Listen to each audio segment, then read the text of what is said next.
Prendre la parole, c'est toujours un peu prendre le pouvoir. On le voit souvent dans des réunions de travail ou sur des plateaux de télévision. Celui qui prend le micro est celui sur qui se porte l'attention de tous et de chacun. Ce pouvoir s'exerce alors dans un triple sens. Il souhaite éclairer l'audience, susciter sa sympathie, voire lui faire ressentir des émotions exceptionnelles. C'est pour cela que les traités de rhétorique qui existent depuis Aristote se concentrent sur ces trois volets. Le logos, la force de l'argumentation, l'éthos, qui concerne la manière d'être de celui qui parle, enfin le pathos, c'est-à-dire les émotions que va provoquer la parole de celui qui la prend.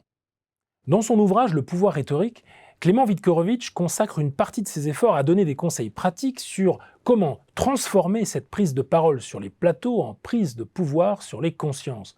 Il s'appuie sur une littérature aussi vaste qu'érudite pour montrer que depuis Cicéron, les règles sont peu ou prou restées les mêmes.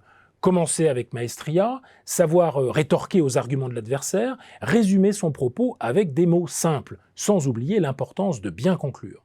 On se souvient du grand orateur que fut Danton dans son discours du 2 septembre 1792, qu'il concluait ainsi. Le tocsin qu'on va sonner n'est point un signal d'alarme, c'est la charge sur les ennemis de la patrie. Pour les vaincre, messieurs, il nous faut de l'audace, encore de l'audace, toujours de l'audace, et la France est sauvée. Sous des dehors qui font penser à un surcroît de spontanéité inimitable, il faut dire qu'en fait ces discours sont le fruit d'un long travail de préparation. Il faut choisir les informations mobilisables et surtout préparer en amont. L'auteur dégrainait plusieurs recommandations à destination de ceux qui prennent le pouvoir rhétorique au sérieux. En voici 3. La première est d'apprendre à façonner son texte. Il faut en effet savoir cadrer son propos à partir d'une idée directrice, une ligne de force, un élément autour duquel tout doit s'articuler. La seconde concerne la bonne manière d'utiliser les faits pour argumenter avec efficacité et donc choisir les arguments que l'on va utiliser.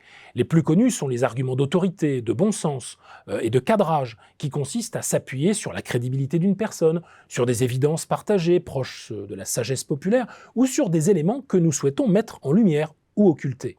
Or, les stratégies argumentatives sont en fait multiples, comme l'argument par la sagesse des grands hommes, Gandhi a dit que, l'argument de la fraternité, nos frères sont en souffrance, ou l'argument de la parole donnée, sur laquelle nous ne pouvons décemment revenir. Voilà 3 manières d'instruire, d'émouvoir, de convaincre, qui portent souvent leurs fruits.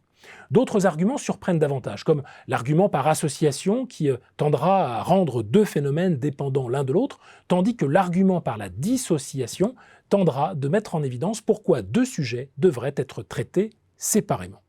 La troisième recommandation serait de jouer bien sûr sur le registre émotionnel pour créer de la saillance. J'ai déjà évoqué l'hyperbole dans une vidéo précédente. Ici, l'auteur ajoute l'exclamation, la répétition d'une expression mobilisatrice ou la référence à un personnage estimé de tous qui permet à chaque fois d'amplifier les effets du discours.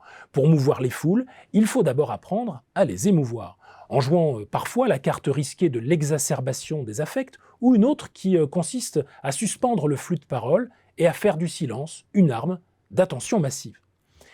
Façonner son texte, argumenter et jouer sur le registre des émotions en échafaudant des pièges à applaudissements, les fameux clap-trap, ne suffiront pas à empêcher un bon débatteur de vous mettre en difficulté. Vous êtes un financier et vous tombez sur un fondeur qui présente la finance comme un dragon vorace, comme si elle était un être autonome, un animal fabuleux, effroyable, doté d'une volonté propre. Cette erreur de raisonnement, car c'en est une, porte atteinte à tout ce que vous avez dit juste avant et plus personne ne s'intéresse à vous.